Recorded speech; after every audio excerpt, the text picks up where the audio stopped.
تو ان پر خدا کا عذاب ایسے طور پر آیا کہ اس کا ان کو خیال بھی نہ تھا۔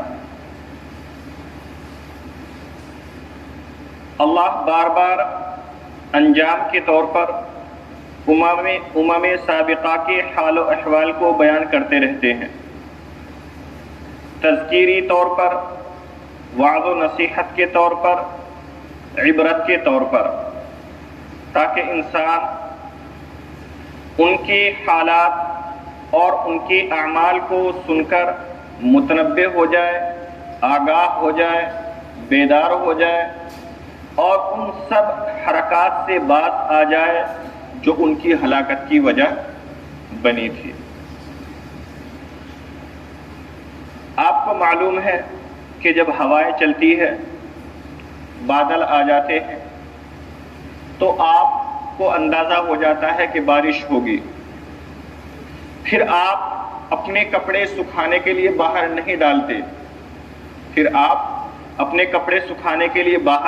نہیں ڈالتے، کیونکہ آپ کو پتہ ہوتا ہے کہ موسم ایسا ہو رہا ہے کہ بارش ہو جائے گی اور کپڑے سوکھنے کے بجائے اور زیادہ گیلے ہو جائیں گے۔ تو اسی طرح اللہ امم سابقہ کے حال بیان کرتے ہیں، ان کے واقعات بیان کرتے ہیں اور مثالی انداز میں ان سے عبرت لینے کو کہتے ہیں، تاکہ انسان سمجھ جائے کہ جب انہوں نے ایسا کیا تو ان کے ساتھ میں ایسا ہو گیا، اگر ہم بھی ایسا کریں گے تو ہمارے ساتھ میں بھی ایسا ہو سکتا ہے، اسی لیے اللہ نے فرمایا کذب الذین من قبلہم، کہ پہلے لوگوں نے بھی جھٹلایا، یہ بھی لوگ جھٹلا رہے ہیں۔ تو جھٹلانے کا انجام ایک ہوگا، ایسا نہیں ہوگا کہ پہلے لوگوں کو جھٹلانے کی وجہ سے سزا دے دی گئی اور ان لوگوں کو جھٹلانے کی وجہ سے انعام دے دیا جائے گا، نعمتیں دے دی جائیں گی، نہیں، ایسا نہیں ہو سکتا۔ ان کو جھٹلانے کی وجہ سے سزا ملی تو ان کو بھی سزا ہی ملے گی۔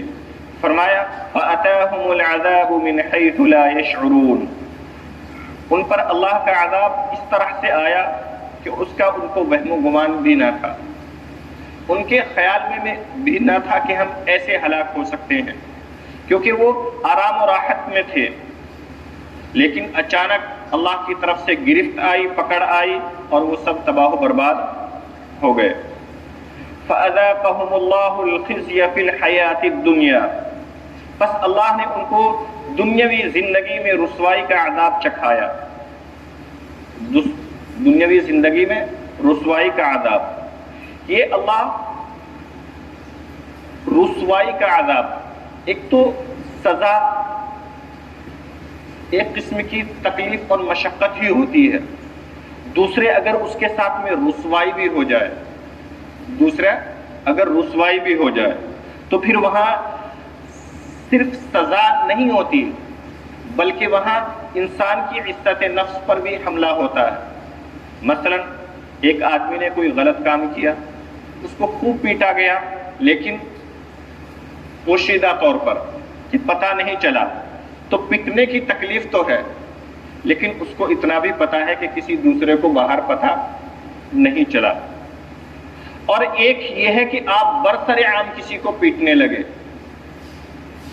تو چاہے 5 لاٹھی پہلے والے کو ماری تھی، 5 اس کو مارے، 5 لاٹھی پہلے والے کو ماری، 5 اس کو مار دو، لیکن دونوں کے اندر فرق ہوگا کیونکہ نوعیت بدل گئی۔ سزا اور تکلیف جو سب کے سامنے میں ہوگی وہ اکیلے میں نہیں ہو سکتی تھی۔ تو اللہ فرماتے ہیں فَأَذَاقَهُمُ اللَّهُ الْخِزْيَ، کہ ان کو تکلیف اور عذاب ایسا نہیں تھا کہ جس کے اندر رسوائی نہ ہو، بلکہ رسوائی تھی ان کی اس عذاب کے اندر، ان کی رسوائی تھی۔ وَلَعَذَابُ الْآخِرَةِ أَكْبَرُ، اور یہ تو دنیاوی زندگی کا عذاب تھا، آخرت کا عذاب تو اس سے کہیں سخت ہے، اس سے کہیں مشکل ہے۔ لَوْ كَانُوا يَعْلَمُونَ، کاش یہ لوگ سمجھ جاتے، اس حقیقت کا لوگ ادراک کر لے، انسان ادراک کر لے کہ دنیاوی زندگی کے اندر ہم پر تھوڑی تھوڑی مسائل پریشانیاں آتی رہتی ہے اور ہم سمجھ لیتے ہیں کہ اس سے بڑا شاید کوئی عذاب، کوئی پریشانی نہیں ہو سکتی۔ اللہ کہتے ہیں وَلَعَذَابُ الْآخِرَةِ أَكْبَرُ۔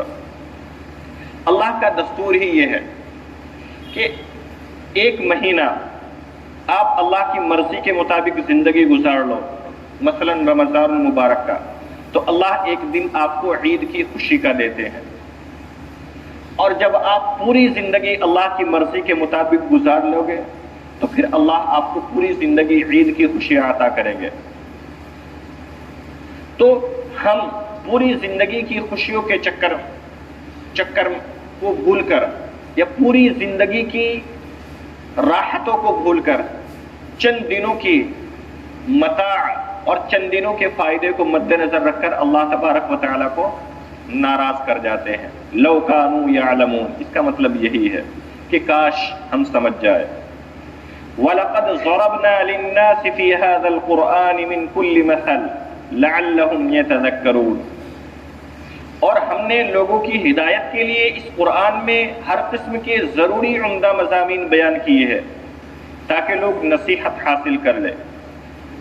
پہلے بتلایا جا چکا کہ ضرب کے معنی مارنا، مثال بیان کرنا، سفر کرنا، 3 آتے ہیں، لیکن یہاں پر ہے مثال بیان کرنا، یعنی اللہ تبارک و تعالی کسی مضمون کو مثالی انداز میں بیان کر دیتے ہیں تاکہ آسانی سے بات سمجھ میں آ جائے۔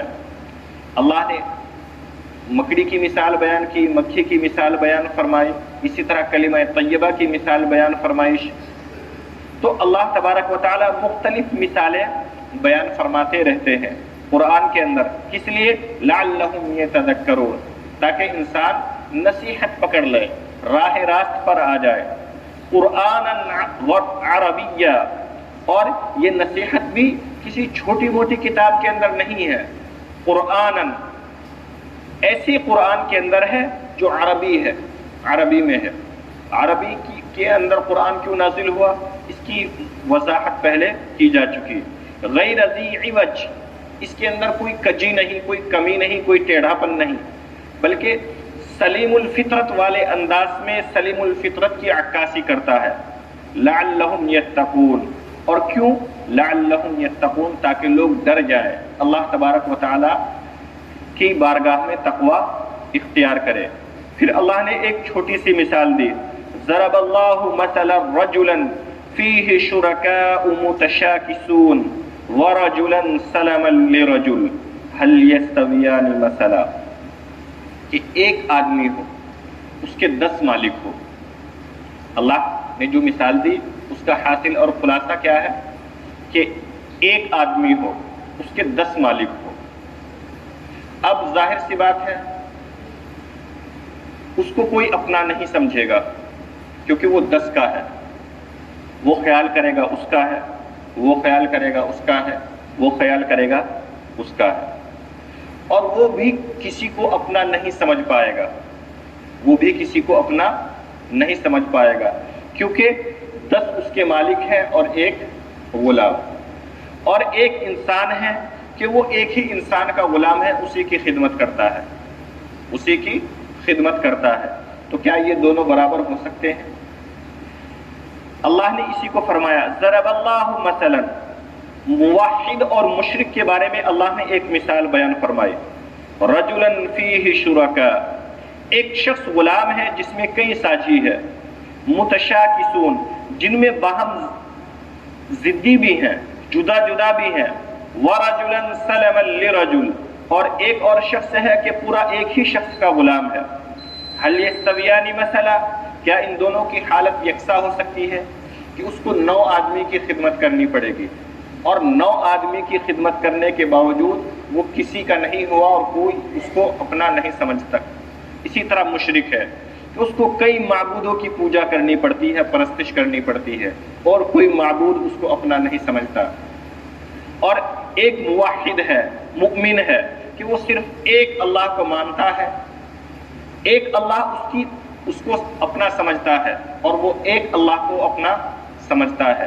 تو یہاں دونوں طرف سے سلسلہ ہے اور وہاں دونوں طرف سے سلسلہ نہیں ہے۔ تو موحد اور مشرک بالکل ایسے ہی ہے، موحد اور مشرک دونوں ایسے ہی ہے کہ ایک مشرک کے بہت سارے آقا ہیں، آج اس کی پوجا ہے، کل اس کی پوجا ہے، اس مہینے اس کی پوجا ہے، اگلے مہینے اس کی پرستش ہے، تو وہ بھی کسی کو اپنا نہیں سمجھ رہا اور ان میں سے بھی اس کو کوئی اپنا نہیں سمجھ رہا۔ وہ یہ خیال کرتے ہیں کہ اس دن اس کی اس مہینے اس کی تو یہ بھی کسی کا نہیں تو ہم اس کے کیوں ہوں۔ اور جب آپ بھی اس حقیقت کا ادراک کریں گے کہ جب کوئی آپ کی ذات کا ہو کر کے رہ جاتا ہے تو آپ اس کے آرام و راحت کا خیال رکھتے ہیں۔ جو سب کا ہوتا ہے وہ کسی کا نہیں ہوتا، اور جو ایک کا ہوتا ہے وہ سمجھو ایک ہی کا ہوتا ہے۔ تو اللہ نے یہ مثال بیان فرمائی کہ ایک کے ہو کے رہے، شرک نہ کریں، کسی سب کے ہونے کی ضرورت نہیں ہے۔ حضرات سے گزارش ہے مشورے میں شریک ہوں۔